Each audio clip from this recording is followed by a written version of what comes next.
하나님의 평강과 은혜가 함께 하시길 주님의 이름으로 축복합니다. 이제 한마음으로 신앙 고백하시며 5월 9일 화요일 새벽 기도회를 하나님께 올려드리겠습니다. 나는 전능하신 아버지 하나님 천지의 창조주를 믿습니다. 나는 그의 유일하신 아들 우리 주 예수 그리스도를 믿습니다. 그는 성령으로 잉태되어 동정녀 마리아에게서 나시고 본디오 빌라도에게 고난을 받아 십자가에 못 박혀 죽으시고 장사된 지 사흘 만에 죽은 자 가운데서 다시 살아나셨으며 하늘에 오르시어 전능하신 아버지 하나님 우편에 앉아 계시다가 거기로부터 살아있는 자와 죽은 자를 심판하러 오십니다. 나는 성령을 믿으며 거룩한 공교회와 성도의 교제와 죄를 용서받는 것과 몸의 부활과 영생을 믿습니다. 아멘. 사랑과 은혜 아버지 하나님, 오늘도 주님 말씀 의지하여 기도하며 하루를 시작하게 하시니 감사합니다. 하나님을 생각하며 하나님의 마음을 품고 하나님을 의지하며 오늘 이 땅에서 힘있게 살아갈 수 있도록 성령님 우리를 주장하시고 도와주옵소서. 예수님의 이름으로 기도드립니다. 아멘. 하나님 말씀 열왕기하 1장 1절에서 8절까지 말씀입니다. 구약성경 열왕기하 1장 1절에서 8절까지 말씀 제가 봉독합니다. 아합이 죽은 뒤에 모압이 이스라엘에게 반역하였다. 아하시아가 사마리아에 있는 그의 다락방 난간에서 떨어져 크게 다쳤다. 그래서 그는 사절단을 에글론의 신 바알세붑에게 보내어 자기의 병이 나을 수 있을지를 물어보게 하였다. 그때에 주님의 천사가 나타나서 디셉 사람 엘리야를 보고 사마리아 왕의 사절단을 만나서 이렇게 전하라고 명령하였다. 너희가 에글론의 신 바알세붑에게 물으러 가다니 이스라엘에 하나님이 계시지 않느냐. 그러므로 나 주가 말한다. 네가 올라가 누운 그 병상에서 일어나 내려오지 못하고 죽고 말 것이다. 엘리야는 천사가 시키는 대로 하였다. 그리하여 사절단은 가던 길에서 돌이켜서 왕에게 되돌아갔다. 왕이 그들에게 왜 그냥 돌아왔는지를 물었다. 그들은 왕에게 사실대로 대답하였다. 길을 가다가 웬 사람을 만났습니다. 그는 우리를 보고 우리를 보내신 임금님께 돌아가서 주님께서 하신 말씀을 전하라고 하였습니다. 그러면서 하는 말이 네가 에글론의 신 바알세붑에게 사람을 보내어 물으려 하다니 이스라엘에 하나님이 계시지 않느냐. 그러므로 너는 네가 올라가 누운 그 병상에서 일어나 내려오지 못하고 분명히 거기에서 죽고 말 것이다 하였습니다. 왕이 그들에게 물었다. 너희들을 만나서 그러한 말을 한 그 사람이 어떻게 생겼더냐?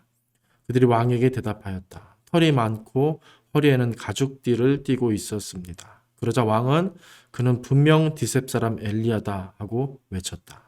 아멘. 다시 한번 말씀을 천천히 읽으시면서 개인적으로 깊이 있게 묵상하는 시간을 갖도록 하겠습니다.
열왕기상 22장에 가보시면 아합은 길랏 라못 전투에서 아람 왕국과 싸우다가 죽게 됩니다. 그리고 이어서 그의 아들 아하시아가 이스라엘의 왕이 됩니다.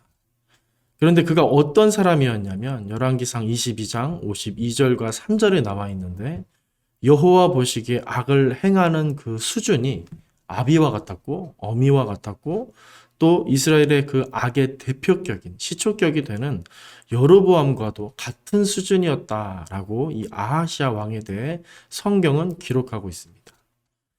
그는 부모인 아합과 이세벨의 악행과 멸망을 그 곁에서 다 지켜봤을 겁니다. 그런데 여전히 그 부모의 죄를 답습하고 있는 어리석은 모습을 보이고 있는 것입니다. 그렇게 열왕기하는 여전한 여로보암의 죄악과 아합의 악행으로 이어지고 있는 것입니다. 그래서인지 오늘 본문 1장 1절은 이스라엘에 계속해서 어려운 일이 닥치고 있음을 보여줍니다. 아합이 죽고 왕권이 교체되는 혼란스러운 시기에 기다렸다는 듯이 모압이 반역을 하는 것입니다. 뿐만 아니라 왕이 된 지 얼마 안 된 아하시아는 낙상사고를 당해서 크게 다치게 됩니다. 겹으로 어려운 일들이 벌어지고 있는 상황입니다. 그런데 어떻습니까? 위기는 기회다라는 말이 있습니다. 언제든 어떻게 대처하느냐가 사실 중요하지 위기 자체가 결정적이진 않습니다. 아하시아도 겹으로 어려운 일을 겪으며 이를 기회 삼아서 하나님께 회개하며 하나님께 의지하는 왕이 될 수 있었습니다. 그렇다면 북이스라엘에도 이 남유다의 어떤 신실한 왕들인 여호사밧이나 히스기야나 요시야 같은 그런 선하고 위대한 왕이 될 수도 있지 않았을까 그런 생각이 듭니다. 그런데 오늘 본문에 보시면 이 아하시아가 어떻게 합니까?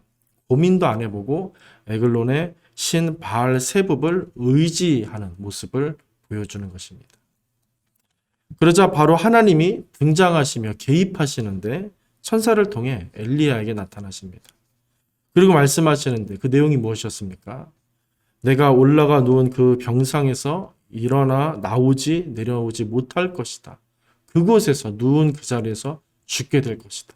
이스라엘에는 하나님이 없냐? 신이 없냐? 그렇게 탄식하시며 이 메시지를 주시는 것입니다.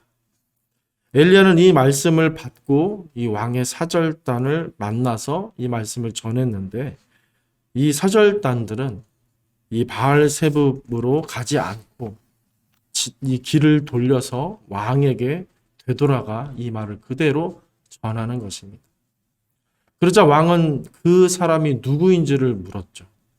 그리고 그 행색에 대해서 설명을 했는데 왕이 뭐라고 합니까? 그게 디셉 사람 엘리야인 줄을 알았다. 그렇게 외치면서 오늘 본문은 끝이 납니다. 우리는 이 짧은 이야기 속에서 아주 중요한 그리고 많은 생각을 좀 할 수 있겠는데요. 몇 가지 나누어서 말씀을 드리겠습니다. 첫째로는 세상 그 어떤 권력도 하나님 앞에서 힘을 나타낼 수 없다는 것입니다. 세상 그 어떤 권력도 하나님 앞에서는 힘을 나타낼 수 없다. 아하시아는 이스라엘의 왕이었고 또 아합과 이세벨이라는 가장 잔인하고 센 왕족의 아들이었습니다. 그 누구도 그 앞에서 함부로 말할 수 없었을 거고 그의 말에 대해 아니다라고 말할 수 없었을 겁니다. 그런데 하나님은 그의 악행을 말씀으로 막아서셨고요. 그의 운명을 손에 쥐고 쥐락펴락 하신 것입니다. 세상 그 어떤 권력도 인생도 더욱이 나라도 모두 하나님의 손에 있음을 느끼게 하시는 장면인 것입니다. 이처럼 하나님은 만유의 주가 되시고 모든 권력 위에 가장 뛰어난, 가장 존귀하신 권력이 되시는 것입니다. 그를 막을 자가 없으며 그가 막지 못할 자가 없는 것입니다. 이스라엘은 모압이 반역하고 다른 제국이 공격해서 위기를 만났던 게 아니라 하나님 믿지 않고 하나님 잊어버리고 하나님에게서 돌아서서 하나님께 악행을 저질렀기 때문에 사실은 위기에서 벗어나질 못했던 것입니다. 우리는 세상에서 많은 위기와 문제들을 만나며 살아가게 됩니다. 아무리 돈이 많은 사람일지라도 아무리 똑똑한 사람일지라도 아무리 유명하고 권력 있는 사람이라 할지라도 어떻습니까? 사람이라면, 이 땅에 발을 딛고 사는 사람이라면 누구나 위기와 문제를 만나게 됩니다. 오늘 아하시아가 왕임에도 불구하고 위기 앞에 일어서지 못할 지경이 된 것처럼 말입니다. 그럴 때 우리는 그 대처 방법이 결정적이고 이것이 중요한 것입니다. 무엇을 붙잡을 것인가? 누구를 의지할 것인가? 이것이 결정적인 요소가 되는 것입니다. 다윗이 여로보암과 대조되며 선한 길로 간 왕으로 남게 된 것은 위기를 만나지 않았기 때문이 아니죠. 그가 악행을 전혀 저지르지 않았기 때문이 아닙니다. 그럴 때마다 항상 하나님을 의지하고 하나님을 경외했기 때문에 이 다윗은 선한 길을 간 대표적인 왕이 될 수 있었던 것입니다. 우리 모든 성도님들도 이와 같이 위기를 기회로 삼으실 수 있기를 바랍니다. 영적 분별력을 가지고 해석해낼 수 있기를 바랍니다. 그래서 하나님을 더욱 의지하고 하나님을 더욱 생각하고 경외하는 그런 신실한 그리스도인으로서 주의 넘치는 은혜와 복을 누리시고 전하실 수 있는 그런 삶이 되시기를 축복합니다. 두 번째로 우리가 생각해 볼 수 있는 것은 이것입니다. 우리는 세상과 우상의 길이 결국은 망하는 길임을 알 수 있다는 것입니다. 세상과 우상의 길은 결국 망하는 길이다. 이것이 당장 복받을 것 같고 이득을 얻을 것 같고 화려해 보이는 것처럼 보일지라도 결국은 그 길이 망하는 길이다. 라는 사실을 우리는 오늘 이 짧은 이야기 속에서 확인할 수 있게 된다는 겁니다. 아하시아는 낙상사고로 크게 다쳐서 치료를 받고자 그리고 앞날에 대한 안정에 대한 이야기를 기대하는 마음을 가지고 에그론의 신 바알세붑을 의지하려고 했는데 어떻게 됐습니까? 낫기는커녕 어떤 좋은 이야기를 전해 듣기는커녕 자신이 지금 누워있는 이 모습 그대로 죽게 될 거라는 말을 듣게 되는 것입니다. 물론 우리가 영적으로만 혹은 종교적으로만 살아야 한다 이런 뜻은 결코 아닙니다. 우리는 아프면 의사를 만나야 하고요. 배고프면 음식을 먹어야 합니다.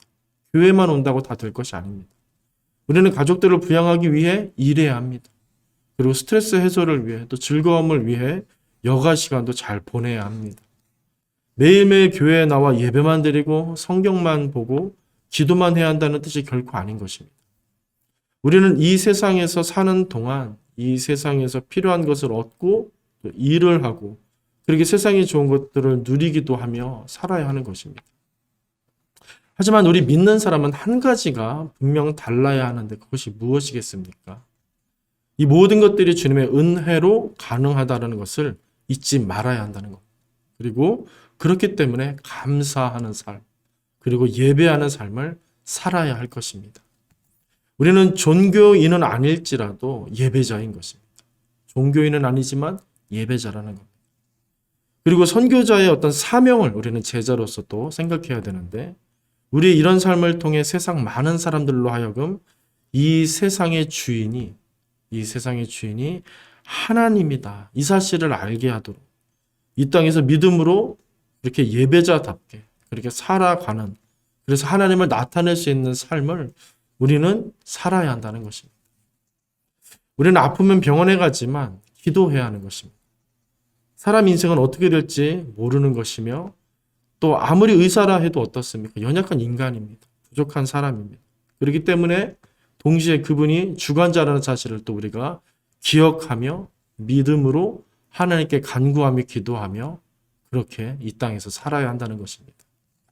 배가 고프면 밥을 먹고 또 스트레스 받으면 해소하기 위해 여가 생활을 하기도 하고 그리고 내 가족들을 위해 일을 하면서 그렇게 먹고 살아가지만 다른 사람의 배고픔과 고통과 결핍, 이웃들의 가정들의 그 결핍들을 생각하면서 우리는 살아야 한다는 것입니다. 그것이 하나님의 마음이고 하나님이 원하시는 길이기 때문입니다. 즉, 이 땅에서 최선을 다해 살지만 하나님과 동행하며 하나님 안에서 살아가는 삶을 우리는 놓치지 말아야 한다는 뜻입니다. 과연 우리 성도님들께서는 어떻게 살고 계십니까? 하나님이 있는 삶을 살고 계십니까? 아니면 하나님 없는 삶을 살고 계십니까? 종교적인 삶이 오히려 하나님이 없는 삶이 될 수도 있습니다. 그렇기 때문에 종교적인 삶만으로 안심해서도 안 됩니다. 의식을 가지고 우리는 살아야 합니다. 내가 주 안에서 주께 감사하며 주와 동행하며 살고 있는가? 주의 마음과 생각을 헤아리면서 인생에서 어떤 선택과 결정들을 주님의 뜻을 따라 하고 있는가? 우리는 이런 생각을 멈추지 않고 쉬지 말고 기도하며 이런 의식을 가지고 살아야 한다는 것입니다. 왕의 자리가 중요한 것이 아닙니다. 권력의 자리, 힘의 자리, 부요의 자리가 중요한 게 아닙니다. 결정적인 것은 하나님과 함께 하나님을 의지하며 가느냐 안 가느냐 여기에 있음을 성도님들 잊지 마시기 바랍니다. 오늘도 성실하게 살아가실 우리 모든 하나님께 성도님들, 아하시아의 길을 버리시고 다윗의 길을 사모하며 선택하며 힘있게 믿음으로 살게 되시기를 간절히 바랍니다. 하나님을 기억하는 삶, 하나님과 동행하는 삶, 하나님의 마음을 헤아리고 하나님의 이름으로 경외할 줄 아는, 그 하나님을 경외할 줄 아는 삶, 그 삶을 위한 선택으로 채워지는 하루하루를 우리 성도님들 모두 사시게 되시길 주님의 이름으로 간절히 축원드립니다. 기도하겠습니다. 전능하신 아버지 하나님, 오늘도 말씀을 의지하여 간구하며 믿음의 한 걸음을 떼길 원합니다. 우리에게 성령의 은혜와 지혜와 능력과 위로를 주셔서 하나님으로 충만한, 그래서 주님의 길을 걷는, 주님을 위한 초이스를 하는 그런 모든 순간순간의 삶을 이 땅에서 힘있게 살아갈 수 있도록 하나님 인도하여 주옵소서. 모든 영광 주께 올려드리길 원하오며 예수 그리스도의 이름으로 기도 올려드립니다. 아멘. 하늘에 계신 우리 아버지, 아버지의 이름을 거룩하게 하시며 아버지의 나라가 오게 하시며 아버지의 뜻이 하늘에서와 같이 땅에서도 이루어지게 하소서. 오늘 우리에게 일용할 양식을 주시고 우리가 우리에게 잘못한 사람을 용서하여 준 것 같이 우리 죄를 용서하여 주시고 우리를 시험에 빠지지 않게 하시고 악에서 구하소서. 나라와 권능과 영광이 영원히 아버지의 것입니다. 아멘.